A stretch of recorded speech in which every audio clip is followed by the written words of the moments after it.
As I've said on many occasions, this channel is not about the films. The films are like kicking off points. It's like me pulling the cord on an outboard motor to start the conversation. And if you're not reading the comments below, you're missing out.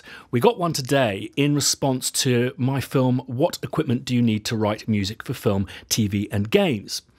And the commenter, who I'm not going to name, said this. I was going to suggest that the equipment you really need for media music composing is a musical brain, well trained in harmony and orchestration, together with a sense of taste and, of course, originality. Sadly, that is no longer true because it really is the case that you can get away with having almost no musical talent or knowledge at all and compensate for it with a reasonable feel for sound and some recording skills. It's very sad that this is the case, but listening to hundreds of TV, film and other media scores does confirm that success in this field is completely unrelated to musical craft, training, or indeed much aptitude for music itself. But I agree, you do not need to spend a fortune on gear, and you certainly do not need a DAW with hundreds of tracks nor any state-of-the-art equipment. A decent sound sample package in your chosen sphere will do, together with some decent percussion and keyboard samples. You do not need thousands of pounds of gear. Mostly what you need is the discernment to know that adding yet another unnecessary string or brass track to an already poor composition will never save it from its own mediocrity. Though it is true that many producers and directors haven't got that much discernment either and easily get sucked into being impressed by epic sounds that are nothing to do with effective music. Right, I'm going to rise above the fact that your comment is somewhat grumpy. Doors closing. Well, maybe not grumpy, just maybe not kind of in the spirit of this community. It's just a bit shit. It's a bit of that, really. But don't worry, I'm not here to take you down a peg or two. Your opinion, you're entitled to that. I too have opinions, some of which echo yours, some of the time. The thing for me is, I just don't think you can make that kind of generalised, sweeping claim without backing it up. So, if you'll humour me for a couple of minutes, I'd love to talk about what I agree with from your comment, what I disagree with, and the omissions I think, with all due respect, you may have made. But first, a glass of wine. So for me, the first query is really, what is good?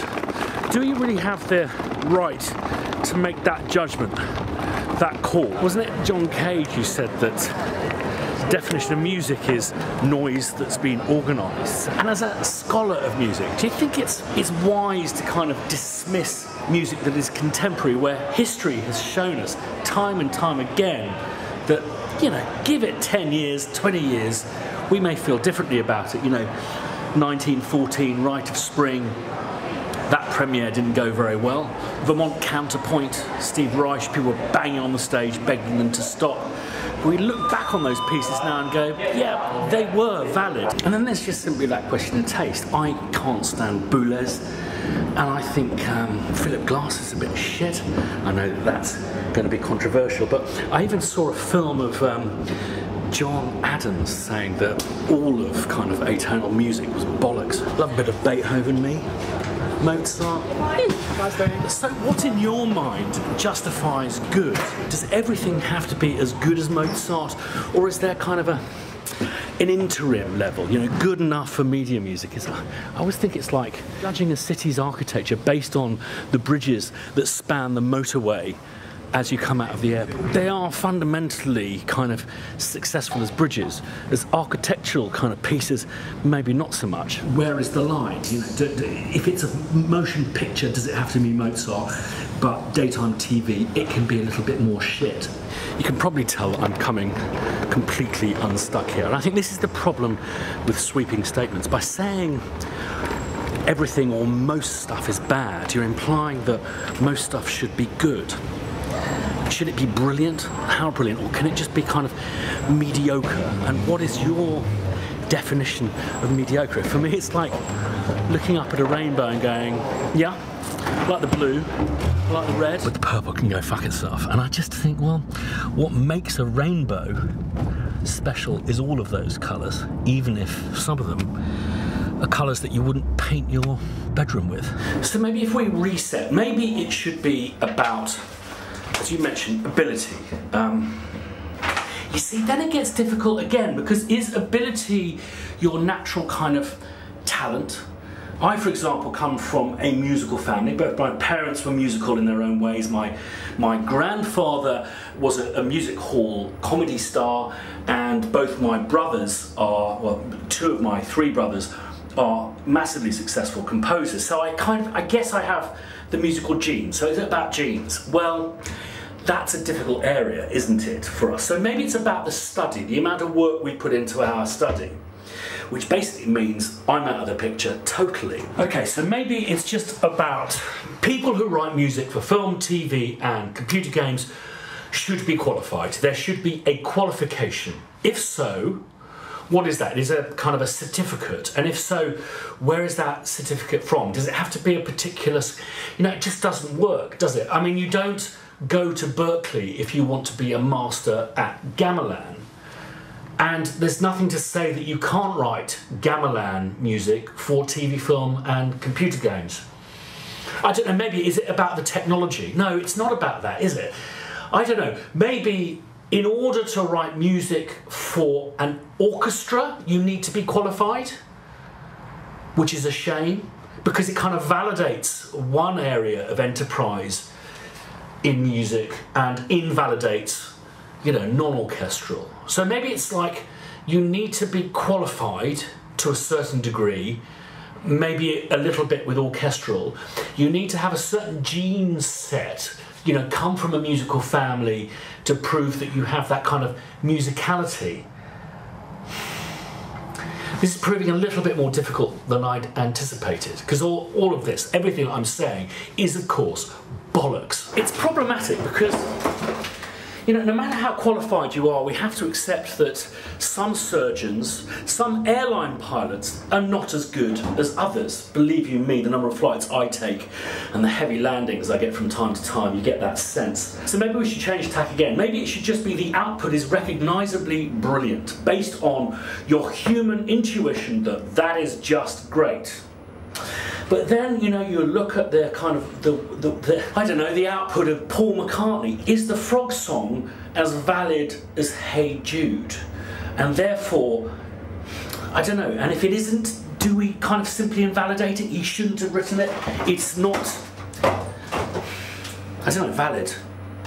This is tricky. So I think another change in tack is probably required. Maybe we should allow people their Henry VIII's versus their Macbeths. Maybe it should be a landscape that is just brilliant people, just kind of Shakespeare, and maybe a bit, I don't know, a bit less. I mean, where does Ray Cooney fit on the kind of playwright scale? What's the level of acceptable? I'm so sorry, I've laboured this point far too much, and I feel that, you know, defining what is good is impossible. The kind of infinite nuance of what determines what's good and appropriate. I've been at Soundtrack Cologne, which is a fantastic music conference. If you're interested in making music for film, TV, videos, or if indeed you do make movie music, TV music and computer game music, I'd strongly advise getting over here for this conference. It's the best one I've ever been to. I've been to the last three. Absolutely fantastic. I spoke to a bunch of composers yesterday, and one guy stuck out in particular because it was clear to me that he was stymieing his progress because he felt he may not be good enough. And I said to him, well, it doesn't matter. We can't all be brilliant at the outset. Look at comedians. Often will start out because their mates have told them they're a bit funny down at the pub. They soon realise when they do their first gig, they're not funny at all, but they work at it until they do become funny. Anyway, I want to move on to what I feel your comment is missing entirely, and that is context. I once made the mistake of criticising one of our brothers and sisters' scores.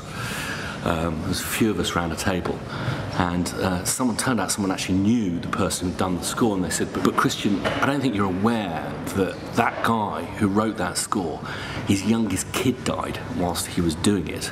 We can't possibly know the context, the circumstance of how these things are created. I mean, often it's difficult to know whether actually the person's even written the score or parts of it. Drew Masters, who does the music for The Apprentice, he's the credited composer, but quite a lot of the music on that series isn't actually his. Quite a lot of it is library music. And we all agree that there's a need for library music, and we understand how that is created, that it needs to be kind of generic and safe library music. Stock footage, where would we be without it? You know, your hairdresser, you know, in their hairdressing salon to, you know, just show pictures of different haircuts. Now those photos are library photos. They're not trying to be ranking.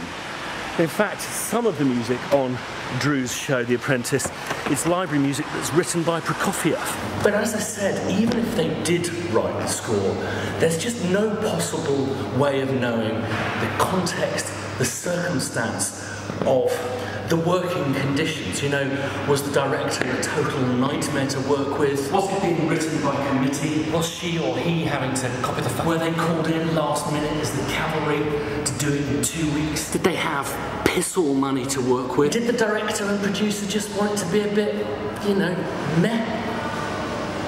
I've had that. The only thing I'm certain about is every single composer I have met tends to work very, very hard at what they do, and they tend to try to make the best music within the circumstances of how they're having to make that music, within their own abilities, within the confines of writing music to picture. Before actually breaking into writing music for film, you know, I'd go to the cinema and watch something that was kind of average and go, oh, it's a bit shit, without realising how difficult it is just to make a film that kind of isn't DOA. I remember seeing a 3-star review for Tony Scott's Deja Vu and thinking, do you understand the complexity of putting something like that together? How difficult it is just to make a film that is good? And the same applies to film scores. We're not the rocket science end of the industry, but we still have to deal with a lot of opposing forces. So I no longer say, oh, that shit. Particularly if I listen to a score by someone who is renowned, someone I respect. Often you may hear, God, it sounds like they had a nightmare on that. And as they say, you're not truly a professional composer until you've been fired from a film. So sorry if I've gone in heavy on this one in defense of our craft. I mean, I do agree with you on some of your points, but I don't agree with the sweeping nature of your comment. If I was to kind of raise you on your comment with a sweeping statement of my own, I would say that there is just simply too much music. It is everywhere. And when there's too much of stuff, a glut, you know, there is going to be a degree of mediocrity. I always think of, was it Raymond Blanc who created those like chocolate domes? It's like it's a pastry, and when you cut into them you get this molten chocolate comes out. He made that became a delicacy, and then some clever fellow chefs worked out how he did it. He did it with ice cream, so they started making it. Now you can buy those things in kind of Sainsbury's, you know, you can buy them in a Wetherspoons, and they can't all be as good as the original conception. There's just too many chocolate domes.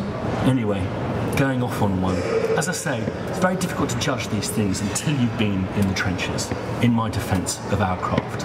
As always, thanks particularly to the OP for your comment, because it's inspired, I think, a very important debate, and I'd love to see your comments below about what I've said here, what's been originally said by the OP, and your experiences in the field. As always, hit like if you like what I do. If you haven't subscribed yet, hit subscribe, and the little bell icon will notify you when I next put up a video. See you next time.